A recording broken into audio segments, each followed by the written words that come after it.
Part of the level 1, 2, and 3 achievement standard for programming includes coming up with a testing plan and also testing your program. So in this video, we're going to take a bit of a pause on adding new features and actually just test what we've got. And I've already noticed over the last few videos that there are a few errors in my game. So I can show you those pretty easily. So first of all, the health bar goes above what is required.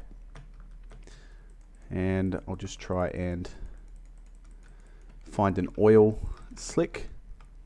So the health bar can keep going, and there's no limit from what I've been testing to how far that will go off the screen. Now it will go off the screen, but I can't see how far it goes that way.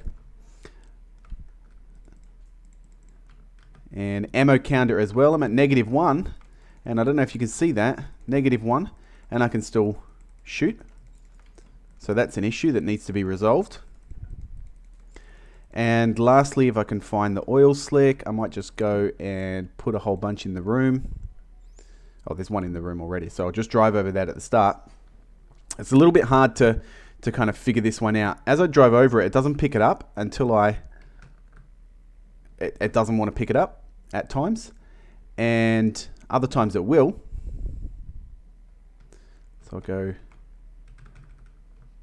It doesn't actually remove it, but I'm driving faster, and I've set it to have a time limit of about 2 or 3 seconds. But as you can see, it's not slowing down. As soon as I let go of the keyboard though, it resets it.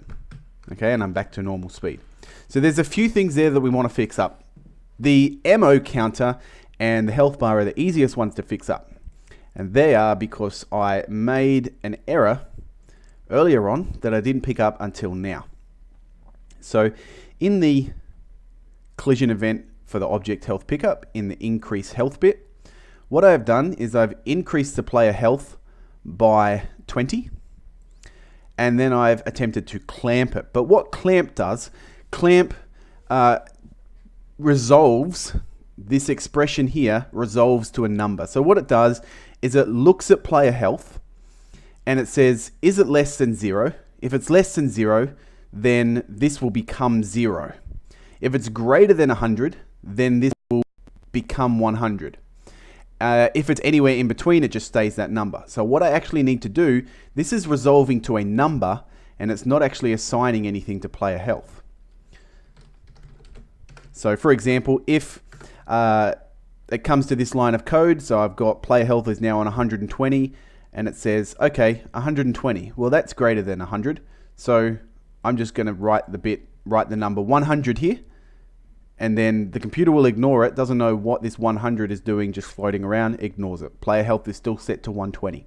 So what I need to do is go player health equals clamp, and then that will figure out where it should be. So if it's less than 0, it's going to be 0. If it's more than 100, it's going to be 100. So that's that part, and it's the same for the ammo. So player ammo equals, and we can't go less than -1. But there is another problem. When I push the space bar, or in this case I think it's the left mouse button, yep, global left pressed, fire a bullet, player ammo minus equals 1. What I need to do here is put this whole thing inside an if statement. If ammo, or player ammo, if player ammo is greater than 0, then I'm going to do the stuff inside this code block. And I'm going to using the tab key here to tab that out so it's a lot more readable. It will still work if it's like this, but it's not anywhere near as readable. You can select the entire line and then hit tab and shift tab to bring it backwards and forwards. So if player ammo is greater than 0, it will do this. So let's have a look now. We've fixed up these few errors.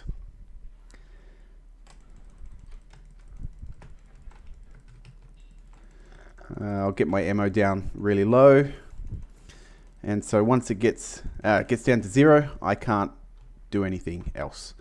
I might get really lucky. No. Okay, so if next time will be the end of me. That's it. Now, we might later on, I mean, you could do other things like have random ammo trucks run across the field and drop ammo off for the player. Those are all things that could be added to this over time. Now, we're just going to keep with a simple thing. I'm not going to make an entire game here. The other thing that you noticed was the oil pickup. Well, first of all, we'll go into here, and we didn't actually destroy the oil pickup. So we do need to do that. Destroy other. And set an alarm to 180. Now we're going to need to fundamentally change something in our program. We've got press up and release up. Instead, we're going to add an event, and we'll delete those later. We're going to add an event, keyboard up.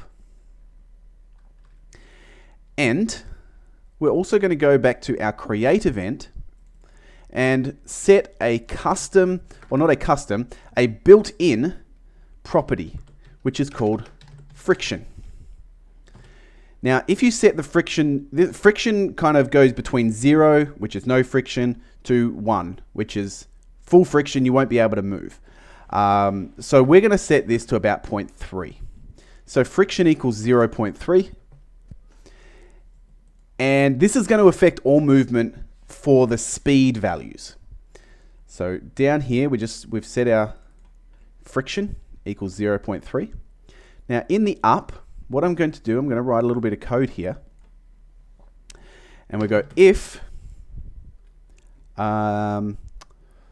what did I call it? I think I called it oil power up, but we'll check in here. If player oil active.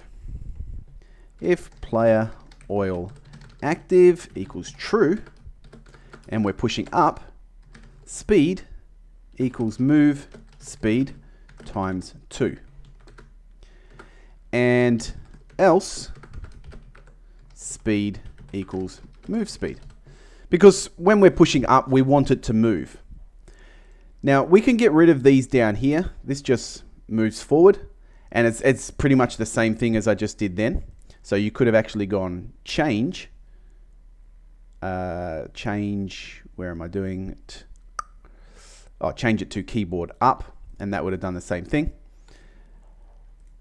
And you can delete the release up. Because we put the friction on, it will automatically slow down. It won't have an immediate stop. It'll just kind of roll to a halt, which is quite a cool little effect anyway. Now, the reason it was going funny before is because when I press the up key, that's when it sets the speed. And it doesn't change the speed until I release the up key and press it again. So as long as I hold down that up key, then my tank will continue to move at that speed forever. But when we use the up, it's rechecking this every single frame. Up is like a step event for the up key. So I can delete these, delete this, and hit play, and it should work a lot better now. So I should be able to pick up that oil. Okay, so I'm holding down the up key. Eventually, there we go, and it slows down again. So that's actually working exactly how I intended. One last thing is that when I go outside of the room, oh, I know I did fix that before, didn't I? Oh, yeah. Okay, so it does wrap around. There is one last thing I just want to check, although I have a feeling we did it on the bullet, or outside room, destroy the instance. Okay, so we've fixed up a few little errors in our game, and trialed it, tested it, made sure that it works now, and so we can actually continue on from here. So save this, and I'll see you in the next video.